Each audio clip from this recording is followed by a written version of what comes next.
Hello, it is Rachel and Danny from Sound Prism Wellbeing, back again. Now, Rachel, we are at the end of our long week for the C4W challenge. How did you go? Tell us what your week was like from Monday to Sunday. Monday to Sunday, let me think. I don't like not having caffeine.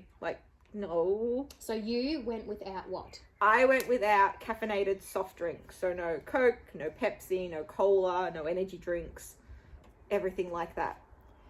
Let's just put it this way. I woke up on Monday with a hellish headache to begin the week with before I even started Just a caffeine the thought of detox. it. Yeah. I think my body was just like, no. Maybe if we can trick her into not doing it, she'll have a caffeine. No, it was a stress and a lack of sleep headache on Monday. So after I completely knocked myself out Monday night, Tuesday was pretty good. Wednesday I found myself having a strange side effect to the withdrawals. What was the side effect? Instead of, I normally end up with really bad headaches and mood swings and anger mood swings, so I get really moody and angry. Instead I got overly sensitive and overly emotional. So all of my emotions no longer were able to hide below the surface. They all just sat. And if something upset me, I burst into tears. Or if I got angry at somebody, everybody knew about it. So it wasn't overly, it was necessary. It was probably necessary. It sounds like overly. It was overly for me because I'm not used to letting my emotions flow that easily. But no, I think it was kind of what I needed to let me know that it's okay to feel what I feel every now and again. So that was a nice side effect. I think everybody around me though was waiting for the horrible Rachel coming at you get out of my way. And that didn't happen. I will admit Friday I had a bad day. So I did cheat. I did have a Coke on Friday. I will admit to that. I ended up having a mental health day. How did you feel after you had the Coke? Probably worse than before I had it, because my body was as much as I wanted it, I'm I don't really need it. Now it's more of a desire than a need. Whereas giving into giving into a temptation. It's a comfort thing. Yeah. It's comfortable. So I think that I've learned that I don't need to have as much as I need. Yeah. As much as I think I need. So that was a nice little learning curve. So how much were you having previously? Anywhere from 600 mils to about 1.25 litres, depending on the day. Yeah. So when I only gave in and had a little bit, I was quite proud of myself. Yeah. But sorry, excuse us, we've got little Charlie dog. He's our friend. Yeah. You hear the little pattering. Of feet. Oh, sit. Oh, you're such a goose. I'll just sit here. Yes. So I think that was probably a good little learning curve for me to know that I could have one and not have to give in and have as much as I would normally have. Yeah. So that was nice to know that I can have one every now and again, but I don't have to have it every day 24/7. I actually drank a lot more water. That's great. A lot of water. I think we went through 2 24 packs of 600 ml water in a week. That's good. So that was really nice. But other than that, it was a nice weekend. It was a nice week too. Yeah. Yeah. So what about the weekend then? So Saturday, Sunday, were there any cravings? Were there any thoughts about? I was a little bit busy on Sunday. We had a Christmas get-together with a bunch of kids. So I was a little bit busy. You needed the caffeine. I probably needed the caffeine then. Hey, Rachel! So I probably needed, there was just a tail then that went past. I think that was great. Oh, Charlie, you're crazy. But no, so I actually, all in all, I had a really good week without the caffeine, except for having to learn how to deal with my own emotions. Yeah, but that's a good thing, isn't it? It is. So how did you go on your week? So I would normally have coffee, so that's what I gave up. And Charlie, dog, so rude. Hey, you just fixed the camera slightly. Oh my word. Monday, completely fine. Didn't feel any different really. Tuesday morning, oh my word. Oh no. I think I wear earplugs to bed because it just blocks everything out and I can just sleep. And I think I had them in with looking after the kids until about 11 o'clock. Oh no! Because I just was on the couch and I'd just like drift in and out of sleep, and then he would be screaming about something. I'd turn around and I'd change a nappy, I'd get a drink or something, and then I'd just be on the couch again. I was just so tired. Oh no. So tired. And then Wednesday was about the same. So morning times, really such a struggle. Is that because you would normally have your coffee first up? Exactly. Right. And also, I think even just without the caffeine aspect of it, it's such a, it's a comfort time for me. Like, I wake up, I have that milky, like that smell of coffee first thing in the morning. That little bit of you time. Me time. Even though I still was looking after kids, I would tell them, like, I will get your breakfast after Mummy's had her coffee. I can hug you after Mummy's had her coffee. All that sort of stuff. And not having that, I was trying to find substitutes. Like, I tried a turmeric latte, tried a few different teas, and it just didn't cut it. No. Didn't have the smell, didn't have the flavour. I just really wanted that coffee. So that was interesting.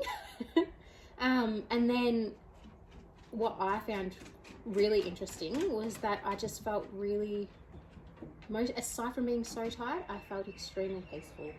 Well, that's a good little side effect. It was really good. So the only time I was like a bit mad was when I was trying to dress my daughter, who is 2, and she doesn't like doing anything that Mummy says. Rachel can attest to that. She's a mini mum. She's a mini mum, exactly. Yeah. Oh my gosh. And then, so I was trying to dress her, and I'm like, oh, hon, do you want to wear this? No. And I'm like, okay, that's fine. We'll wear this instead. She's like, no, I want to wear that.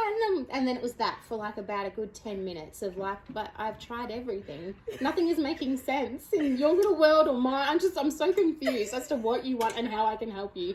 And I just had a meltdown. And I just like screamed. I was like, like literally screamed, and I was on my knees, and I was just like, I lost it.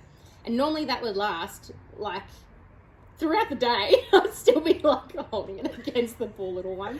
But within like, after I had my little 9-second meltdown, I said, right, I'm getting out. I need some fresh air. I went outside. Of course, they started screaming. That happens. I closed the door behind me. I went around the corner, got my little setup there, and I just closed my eyes, took some deep breaths, and I just tried to come back to a calming place. And I did. And I got back in, and then Michael was like, Mummy, do you need a cuddle? Because that's what I do to them if they're upset.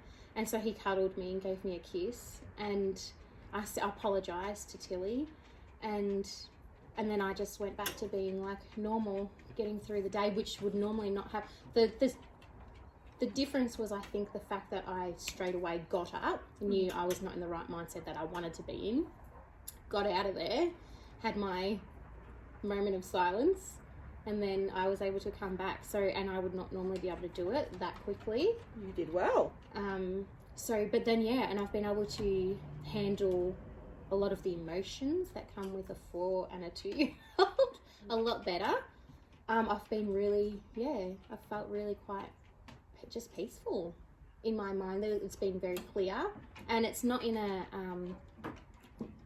yes, I've been tired in the mornings, but all the issues that I would normally have during a day, it wasn't a frantic issue of, I need to get this done. I was okay with that, and I thought, I've done some like yoga stretches during the week and stuff, and that's felt good. I've just gone with... You've gone with the flow. Yeah. And I've been able to do that. I think when I've been having caffeine, I've just been like, my mind's just been so erratic, and I think about the washing, the dishes, looking after the kids, feeding them, wiping their bums. To slow your space down. Yeah, but it's been like a little like effortless, really, aside from that one little meltdown that I had. Which you probably needed to have so that you like kick-started yourself into being able to find a different coping mechanism. Yeah, exactly. Like, it's good to have those moments so that you know, like, you need to change something. Yeah, exactly. Not a robot. Beep bap. Yeah, so much easier. Beep bap beep. Yeah, that's basically my week. And then this morning I had my decaf, which is, I think, without caffeine for 99.7% 7% or something. So I had 3% of caffeine this morning, and that's what I'm running with. Otherwise, I think I'm really going to try to keep it going just to see. Just to see? Yeah. I think I'm going to keep going with the limiting what I drink Yeah. and not going back to as much. Yeah. But I think it is still going to be my safety, especially with my job. Like, my hours are very strange, so I don't tend to find myself sleeping until about 1 or 2 in the morning. That's painful. And then I'm getting back up, so like I need the little caffeine boost at my like lunchtime period, otherwise there's no hope of me getting to the end of the day. But I am going to try and limit what I have and probably only have it on my lunch break just to boost myself through. Yeah. Either that or a whole lot of sugar. I can't decide which yet. Depends on how many gummy bears I can find between now and the end of the year. Oh, Charlie, what do you think? Charlie's introduce enjoying yourself. an ear scratch. Okay, up. Introduce yourself. This is Charlie. Hey. All right. Oh, okay. You want some cuddles? Oh, you're congratulating me. Thank you so much. She said, "Introduce yourself." He is. All right, get down, you creep. Set the camera flying. Good job, Charlie. Lovely. Covered in fur. Golden fur. But yes, all right. That is our week. If you... that was really terrible. That was so good. If you went through this process with us or with any other something you had a break from, take a break from, yeah, let us know what it was, how you went, and yeah, what is that it? I think that's it for this challenge. For this challenge. So after Christmas, we'll come back. I think New Year we'll start a big one in New Year and and thank you so much also for the feedback. So you did a what's it called? A tally thing with nail biting. Yes. Saw that. And negative self-talk. That was Blew a up. winner. Yes. So we're all we all have that, don't we? I think we all have that. That's going to be a hard one to break a habit. Yes. But you know what? I think we can do it. Absolutely. I think we'll be pretty good. We'll just have to tell each other off every time we hear it. Tell each other off. We'll start a little whiteboard, and every time we say something negative in our head, we can just make a mark of it and just be like, oh, okay. Yes, being mindful of it. Yes. Rather than telling us off. Can you imagine that? Can you imagine me getting to tell people off and being going, no. Enough. All right. No. Well, thank you for joining us. Yes. And we'll see you next time. Yes. Bye. Bye.